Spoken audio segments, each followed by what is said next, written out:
2020, we were supposed to go in 2020, and we were planning on it and saving for it, and he went to the real Holy Land very suddenly in January 2019, and so I felt it was only fair that I go ahead and go since he wasn't going with me. And my friend from college days, my roommate, she was a very close friend of Charlie's as well, she went with me. We had an incredible time.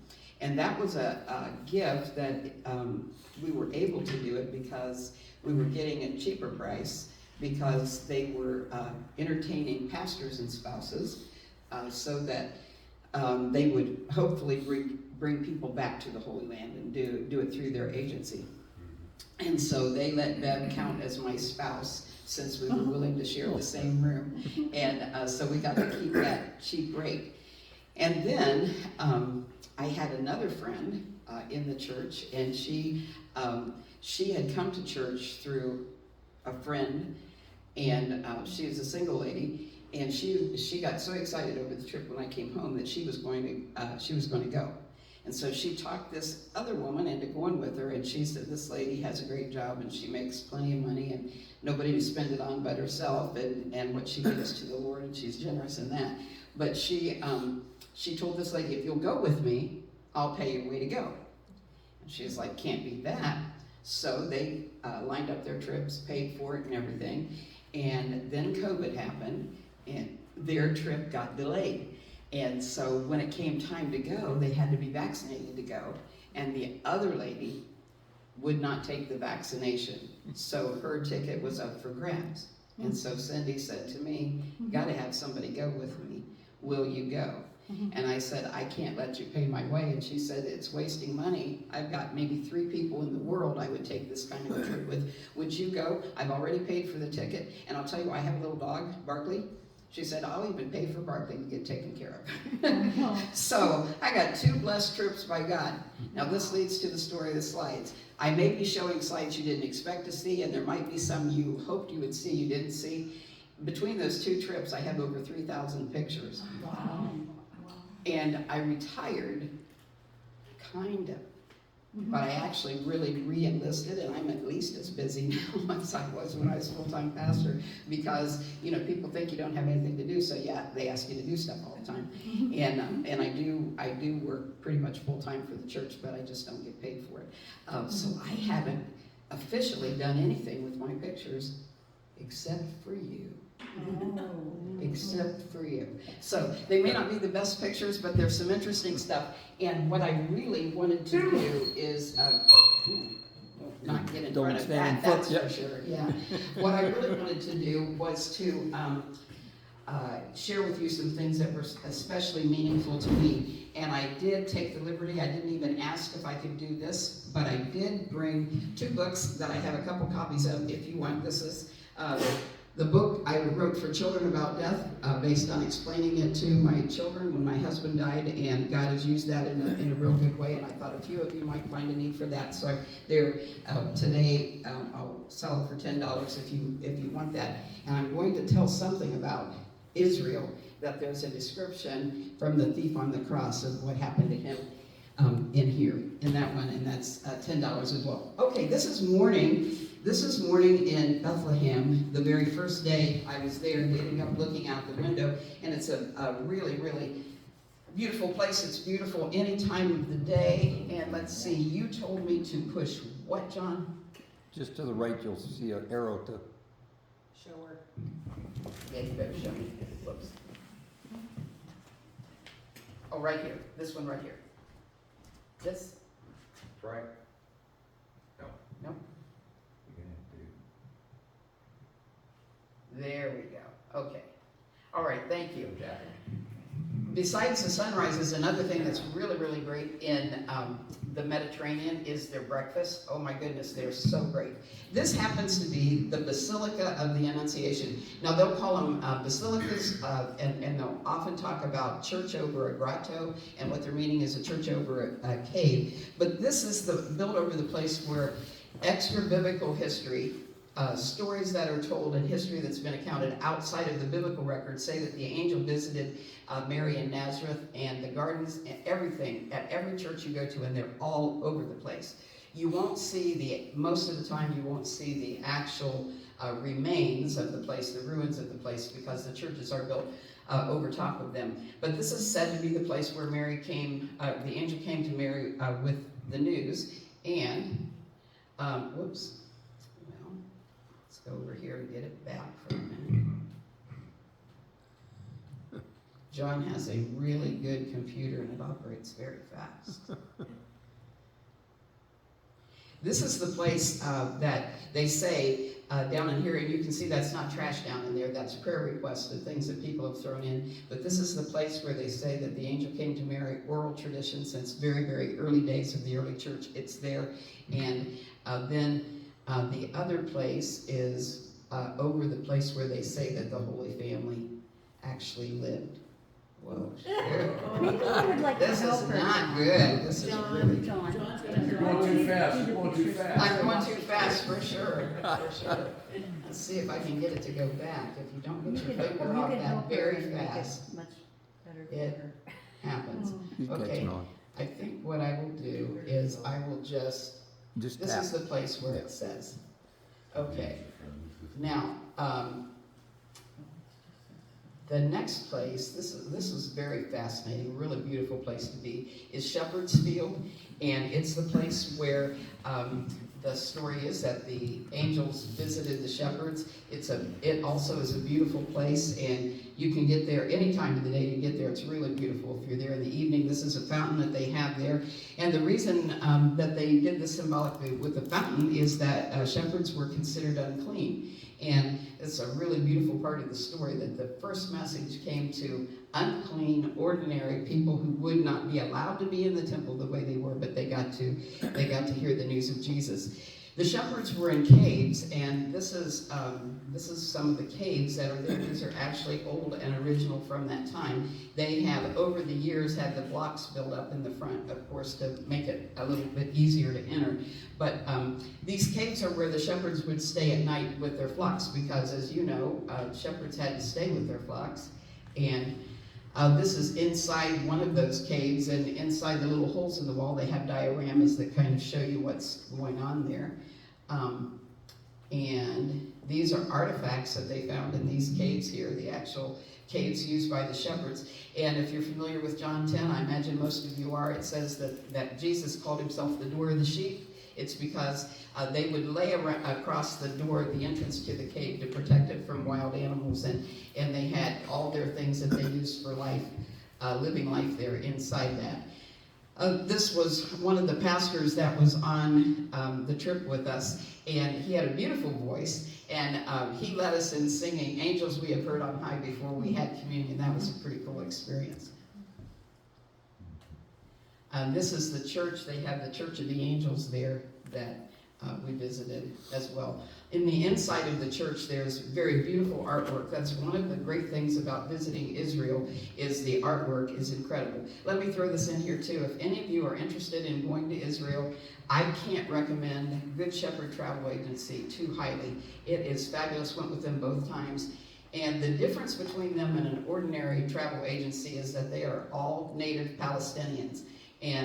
And so you get the real stuff. I'll tell you more about how you get the real stuff when you get there, but they know everything about everything. You get the best food to eat, you get the best stories, you get secret ends to everything. They're very, very strong Christian people. This little boy, the average income for a Palestinian or Israeli family is around $400 to $500 a month, and they have good-sized families. It's very little to live on. Everybody in the family participates in raising money, earning money, and he would come around with his lamb, and people would give him money to take a picture with him or take a picture of him. So he made $2 off me. It was a real good investment. I just brought one picture of this, but this is the place where the history tells us that Jesus was actually born. You can see down there, kind of looks like a fireplace down on the floor. There's a big star there. That's the star where they say the baby laid, and as people come through, many of them kneel down and kiss that star, and it has, you can see where their lips have worn away the precious metal for a long time. This is Masada. The reason it looks kind of funny, the top of the picture, is because I took it through the van as we were starting to go up to Masada.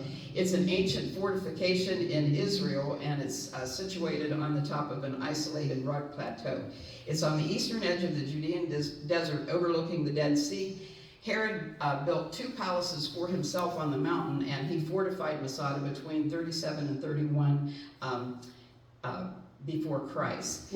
Josephus, who's the Jewish historian who wrote and verifies so much of the Bible, he wrote with great detail, and it happened in his lifetime, and he's considered by all secular authorities as a very reliable historian. Too much to tell about this, but these people who lived up on the mountain, you can look it up and read about it, the people who lived way up there, they were Jewish rebels. And they had taken vows not to serve Rome. And so they were up there. There were about between 950 and 1,000 of them that lived up there. And they were the last holdouts of the rebellion against Rome. And the rebellion against Rome had officially ended about 3 years earlier when the temple was destroyed. Let me just throw this in here. Every now and then you will hear people say, or you'll read something of scholars, and they'll tell you that our New Testament Bible is not reliable because it was made up by people who wrote it years later. You know, the late 100s, the 200s, they told their stories then. That's actually verifiably untrue. The Gospels were written by eyewitnesses, and we're not just told that by the Bible, we're told it by Josephus, and we're told it by history itself. There's more evidence for Jesus and the things that he did than there is for Caesar, but people don't have any trouble believing in Caesar because Caesar is not making any requirements from them today. But the most profound thing about our history that we know is true is that Jesus said, you remember when he talked about his own body, but he also talked about Jerusalem. He said that, this temple that you're looking at is going to be destroyed. And it's going to be so totally destroyed that not one stone will be left against another. It will all be torn down. And nobody believed it because this temple had been around for so many, many, many years, and it was considered unassailable. It couldn't happen. It just would not happen. Well, Jesus, after he died and went back to heaven in the year 70 AD, this is historical fact across history, in the year 70 AD, the Romans came in and they totally demolished the temple. They took over Jerusalem, they captured it, they did everything that they could possibly do to captains and all of that, and they destroyed the temple, completely destroyed the temple, and it was just as Jesus said, not one stone against another. Guess what?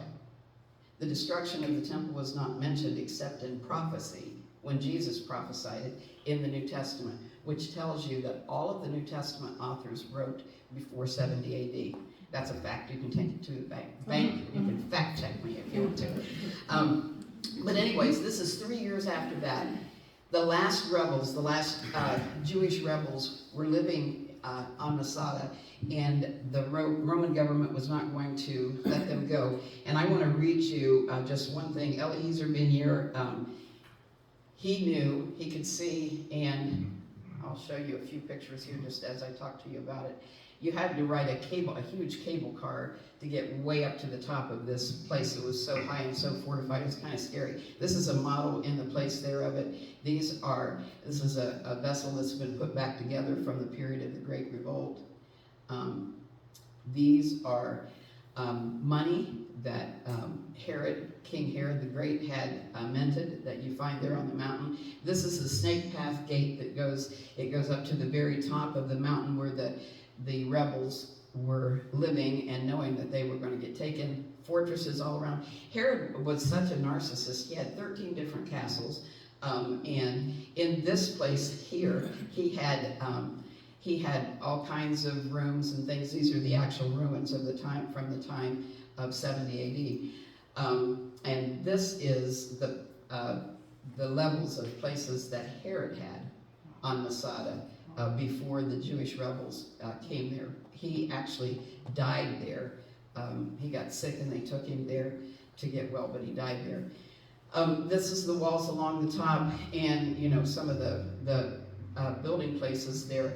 Everything that you see underneath the black line is original. Everything above the black line was rebuilt like in the time of the Crusades and later, but everything below that is original to the time of Herod, and that little piece of color that you see there, the stripes, that was part of his bathroom area. He had, he was almost never there, but it was left just for him. There were all kinds of cisterns and aqueducts. It was a very well-equipped place for that time. But anyways, these guys lived up there, and they were determined that they would never be slaves to Rome. As Eliezer looked over, you can see for very long distances, he could see that the Romans were coming, that they were approaching, and there was no way they could hold them off. There were so many of them, they could not do it. And so he called all the men together in this group, and this is what he told them. They have this in records from the time. Since we long ago resolved to never be servants to the Romans, nor to any other than to God himself, who alone is the true and just Lord of mankind, the time has now come that obliges us to make that resolution true in practice. We were the very first that revolted, and we are the last to fight against them, and I cannot but esteem it as a favor that God has granted us, that it is still in our power to die bravely in a state of freedom. So all the men agreed with him. They had vowed about this, and so this is what they agreed to do. It's hard to imagine doing this, but what they agreed to do is that each man would kill his own children, and then he would kill his wife, and then they would draw lots among the men that were left to see which one of them would kill each one of them and be the last then to kill himself. And that's actually what they did, and it's quite a story. They killed their families, and they did it because they said it was better to do that than to serve anyone but God. It'd be pretty amazing if we had just a quarter of that courage, wouldn't it? But this is the look out at the top. Can you imagine looking out that hole and seeing the Romans coming and knowing that life was about to end for you? Would be really crazy. And this is the place where the breach came as the Romans came up. That's what it was like. That's what you looked at as you rode the cable car. I'm not the bravest person you ever saw those. There's the edge of the cable car. I looked over the edge and then I thought, I can't look anymore. I can't do this. But that's it. And then this is so moving to me. They discovered the clay shards that had the men's names on them. They discovered many of them. And these are those they have there in the museum that had their names where they drew the lots. Another important place I just wanted to show to you is just a little something from the Holocaust Museum. You're not actually allowed to take pictures in it. You can take a picture of the outside, but you can't take pictures inside. This is little child's shoes that were preserved, one of the many children who were killed. And this, whoops, that got a little real quick. But it's a pile of shoes. There's so many shoes, you can't even imagine the shoes. The girl that went with me the second trip, that's the only time I got to go in the Holocaust Museum, she couldn't go in, and many people who go on the trips, they can't, they just can't go. I felt like the Lord wanted me to go, and there's so many things. I could spend the whole afternoon talking about that. So many things I felt like I learned from that, but one thing is this. It's not just what a nation does that matters, it's what individuals do that matters. And individuals ultimately determine what their nation does, and that's what happened there. It's not just that Hitler was evil, it's that there were many people who could have done something different that lacked courage. And we don't want that to happen here. We certainly don't. Okay, then let's see what we got next.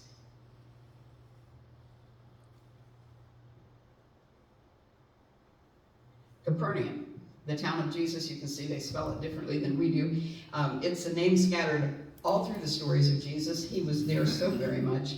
And it would take a book to tell everything he did there. He healed Peter's mother-in-law there.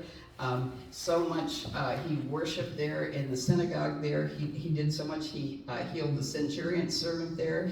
The ruins of the house that Peter referred to in the Gospels are found there. This was one of my favorite things. It's a famous statue there. It's called Homeless Jesus. And they talk about how, we can be disparaging towards homeless people, but Jesus was himself homeless. And look at his feet in that statue. It's a very, very moving statue. These are ruins there in the town of Capernaum, and these are the actual ones from the time of Jesus there. And this is where people lived. It's where Jesus went with his disciples many, many times. The 4th century synagogue that's built there was built on the foundation of the 1st century synagogue, which is where he probably called himself the Good Shepherd the first time and said he would lay down his life for his sheep. This is a picture of Peter. Peter's very connected with Capernaum, and as I said, his mother-in-law's healed there, and actually his the house of his mother-in-law, the foundation of the mother-in-law's house is there. This is a church that is named after Peter, and they were having a worship service while we were there. It was very moving to see. This is the upper part of the synagogue, or the church that's there, and it's down in that, where you see down in the ruins, that's where Peter's mother-in-law's home is found. This is the Church of St. Anne, and it was built somewhere between 1131 and 1138, and it's over the site of a grotto or a cave, which the Crusaders believed to be the childhood home of St. Anne, who was Mary's mother. And the thing that makes it significant is it's right beside the place where the Pool of Bethesda was. My friend said she said, when we were going there, she had no idea what this was really like the second time, and she said, I can't wait to get to the Pool of Bethesda. I want to jump in. And I said, oh, you're going to get hurt real bad. This is where it was. And these are the ruins outside. They're actually right here. The big piece of stone you see in the front is a wall, and down there was where the Pool of Bethesda was.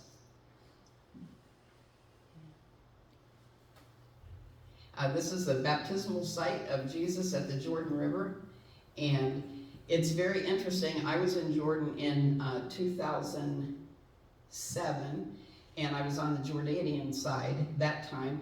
That's the side that you can see the steps up. Over on this side, the river itself is not very deep and it's not very wide at the place where Jesus was baptized. And this man is out here. He was a pastor who was getting ready to baptize people. They baptize people most of the time in white. And you can see from side to side. But relationships are not friendly between the Israel government and the Jordanian government, and so it's guarded on both sides by soldiers. And I asked these two guys if I could get my picture taken with them, and the guy without the hat on, he was like, "Does it look like Elvis?" I said, "Not so much." This is a church. This is the Church of John the Baptist that's on the Jordanian side. This is the side you can see over there. And you can see the flags. They're so close together that the flags look like they're flying in the same country, but they're not. That again is the Jordanian side. This is real close to the Jordan River.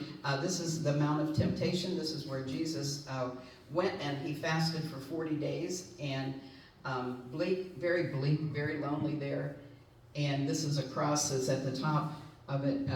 It was, when I was there, I was thinking about Jesus being here 40 days and 40 nights. I was ready to get off of there in about 14 minutes because it was so bleak, and the wind howled. It was really, really something. But this is a monastery built on the side of the mountain from the 5th century. Looking at that, and you look at everything we have today, that would still be a challenge to build. How in the world did they do that stuff? I don't understand it. This is one of the most famous places in all of the world, and it's the Temple Mount, or the Dome of the Rock. When we went there, there was both times there were numerous couples together, and our guides warned us not to show affection to each other while you were at the Dome of the Rock in any way. Don't hold hands, don't do anything like that, because it was considered disrespectful. And two of the people that worked the site, two of the Muslim people that were up there came to us and said, "Do not smile while you're up here. That's disrespectful." So we try not to do that. It is a holy place to Christian, Jews, and Muslims.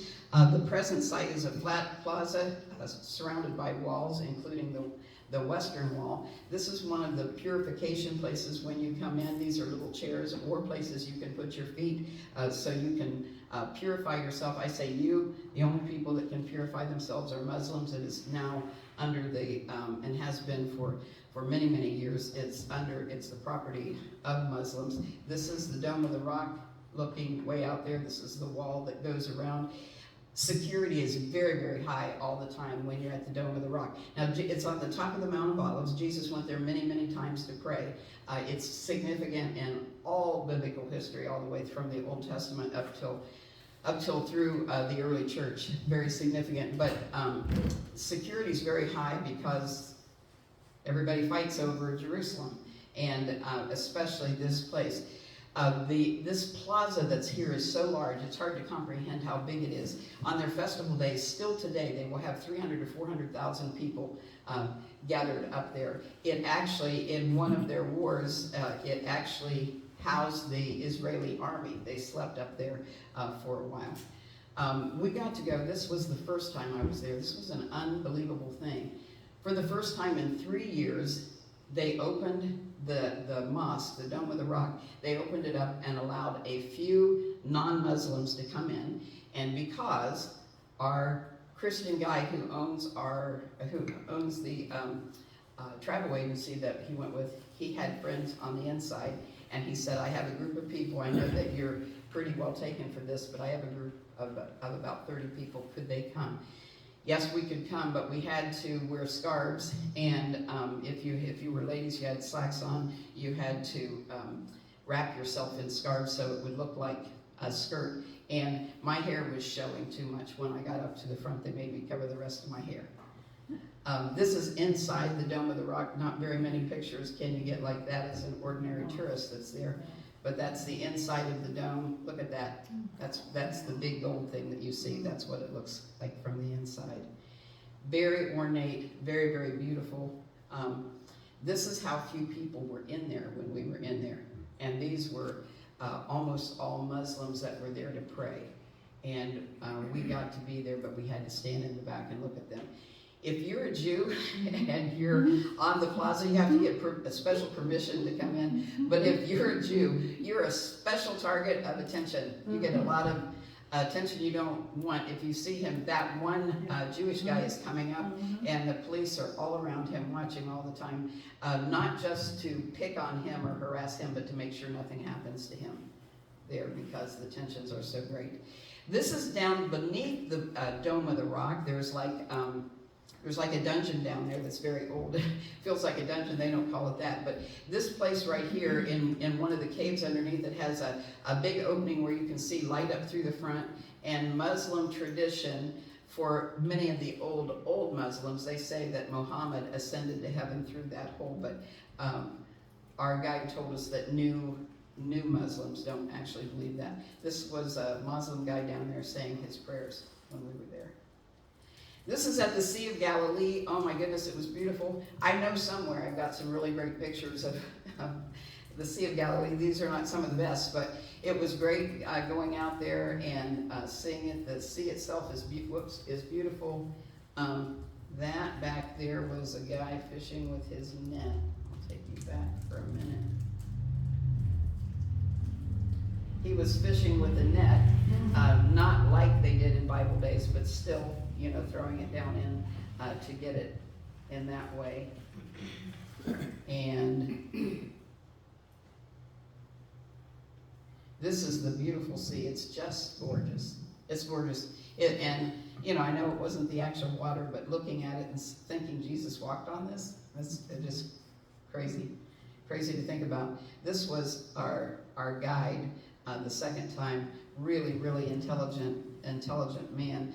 He was very, very high up in the educational system and felt God called him to step away from that for 2 reasons: so he could spend more time with his family, and so he could actually share Jesus with visitors who came. This is one of the restaurants there. They all call themselves St. Peter's restaurants. They all do. And they, of course, their main item is fish with the head on, and just, cooked in that way. As you can see, I thought it was delicious.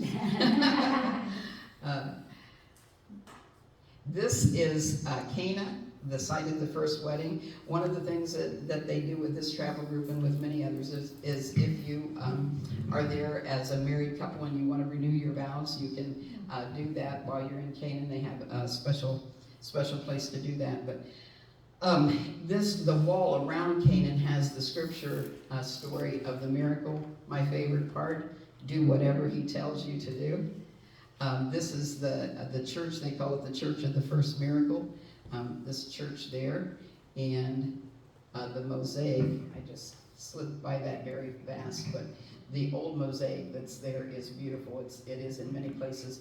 The walls are from much later, but all the stones and things that are on the ground are from back in the time of Christ. They're the original stuff. These are some huge stone jars that they found there in this place. As you can see, they're very big. No one's going to move those very easily. But those are stone jars that they had. And this is inside the church. Is there anything there else I wanted to tell you? No, it's just inside the Church of the First Miracle. This is at the wall, the western wall. This is where, they call it the Wailing Wall. This, the guy that you just saw walking by was one of many Jews who were there to pray, and he had finished praying. You have to stand in line for some time if you want to get up to the wall to pray most times. And I didn't know my friend was taking a picture of me. I didn't feel like God heard me any better there than he hears me at home, but it was an emotional experience for me to be there and to think of the literally millions of prayers that have gone up from that place.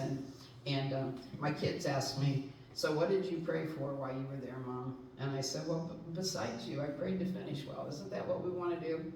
You just want to finish well." And that's how I prayed, and I did pray for the peace of the world. The little papers that you see are where they stick in prayers all over the place. They're everywhere, and you see thousands of them.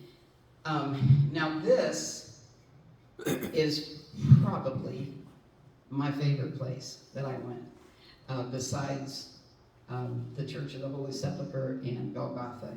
This is Caesarea Philippi, and the reason it's so favored to me is because I came to understand it in a whole new way. When you hear the people who actually live there and know what everything meant, it sheds a different light on the Bible. Caesarea Philippi is where Jesus said to his disciples, "Who do you say that I am? Who do you say that I am?" And he said that here at the Temple of Pan. And Pan is the goat-shaped, if you've seen in Greek mythology, you see the goat-shaped god, the guy with the goat head. And actually, he was a god they worshipped, but they were very afraid of him. And actually, our word panic comes from his name because he inspired fear in people. But it's real close to the border of Lebanon, and it's a dangerous place to be now. But here, at this point in time, this is where the Temple of Pan and many other gods were. Many other gods, mythological gods, all of that.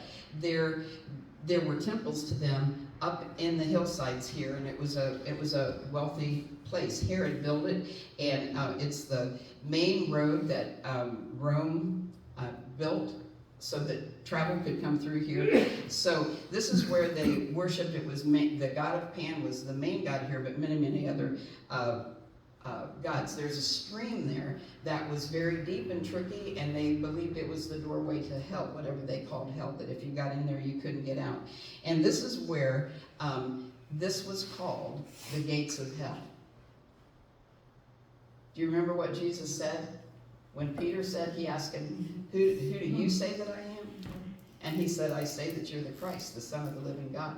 And he said, "You are right, Peter. And on that rock, who I am, I'm going to build my church.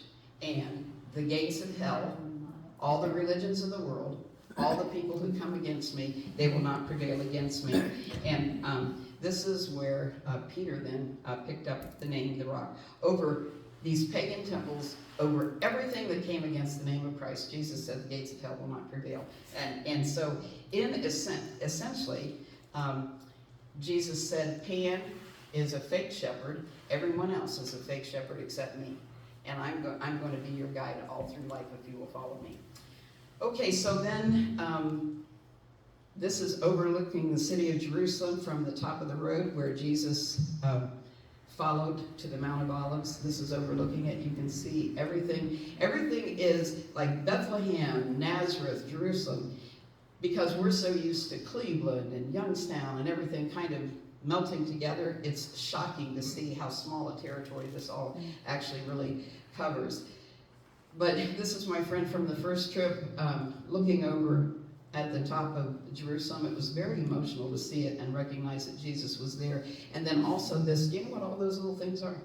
Cemetery. There? Cemetery. It's a cemetery, yes. It's a cemetery, and they're all down the sides from the top of the hill. They don't bury in the ground, they bury on top of the ground in these little boxes. And people all want to be buried here because they believe that this is the mount where Jesus is coming back, or where God will send the Messiah one day, and they all want to be there to be the first to see him. And it's just remarkable. It looks like bunches of little, I don't know, little sugar cubes or something all over the place. This is, I need to take you back one thing. Almost done here.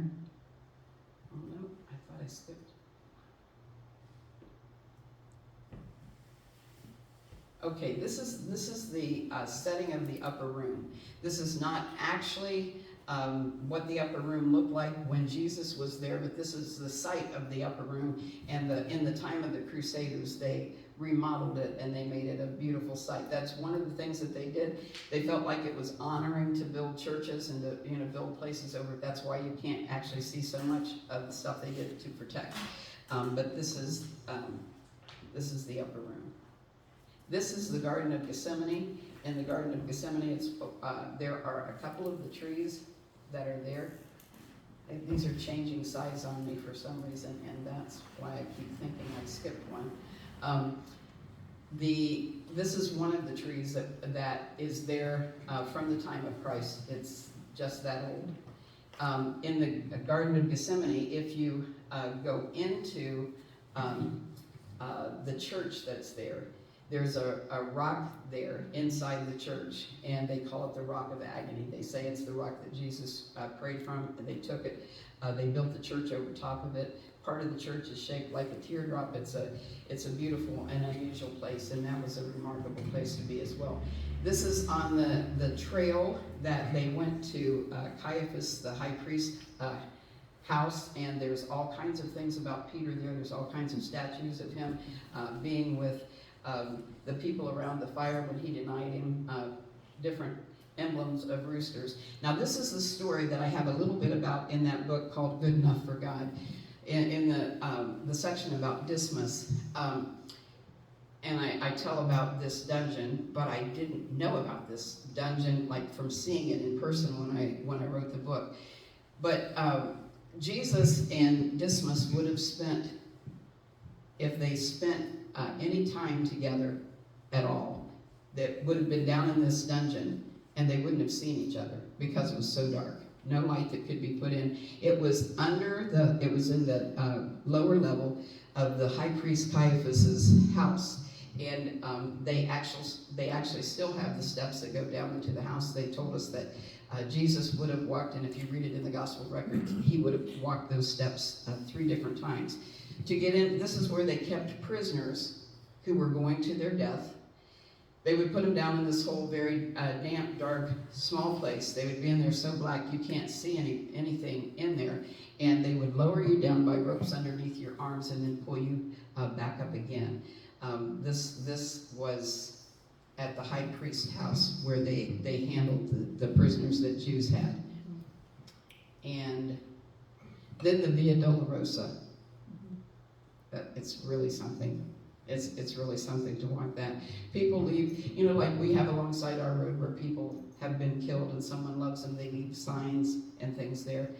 They have to keep working at keeping this uncluttered because people leave so many things there.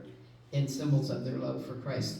All the stations of the cross are marked where he saw his mother and all different places. Now on this day, the first time I went there, we got to walk all of the steps of the cross, the Via Dolorosa, but the second time that I was there, the Israelis shot a 13-year-old Palestinian boy.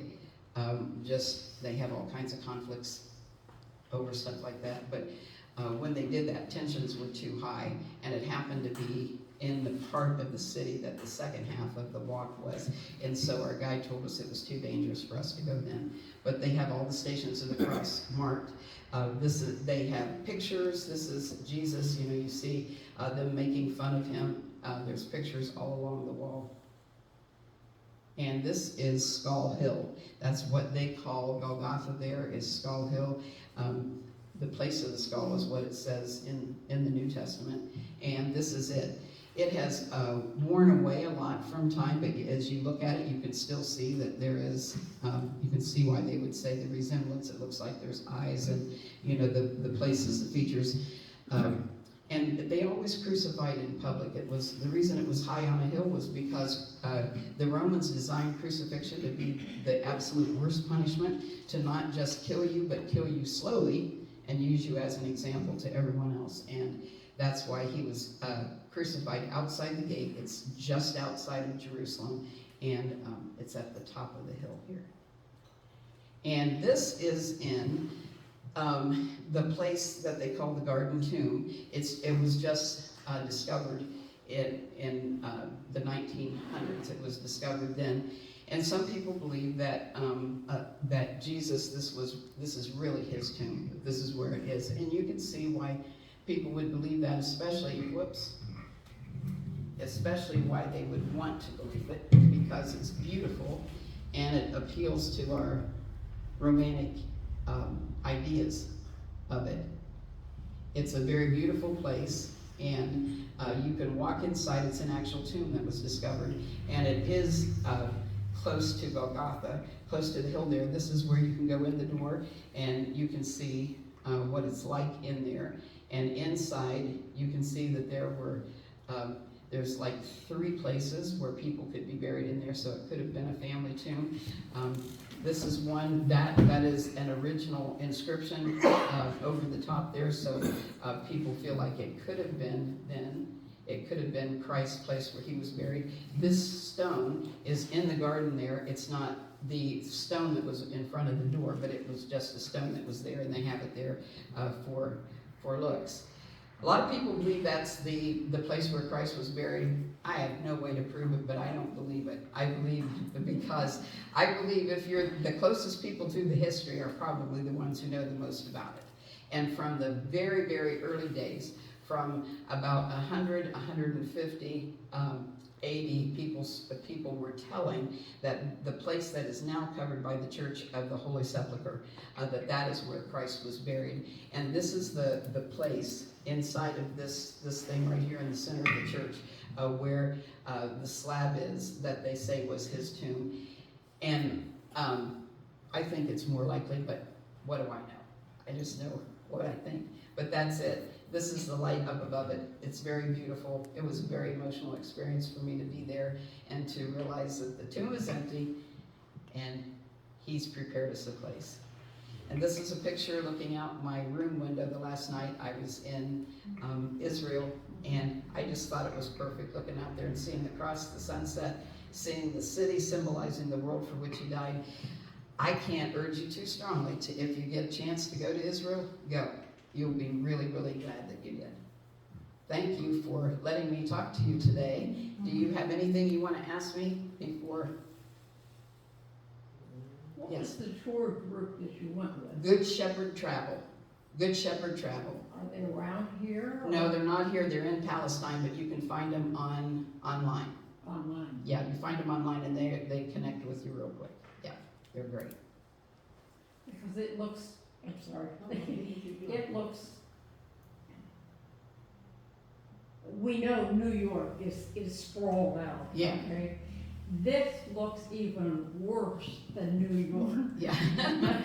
It's. If I can use that word. I felt much safer there than in New York. work, I'll tell you that, even though there were guns and stuff, there, you know, when you have to go through checkpoints, and, you know, they have the soldiers come on the tour bus and check you out and everything, but I felt very, very safe there, yes. Why didn't we see all kinds of destruction? I mean, and things is not, that, I mean, You mean from the wars? I'm just talking about in the world. Why haven't the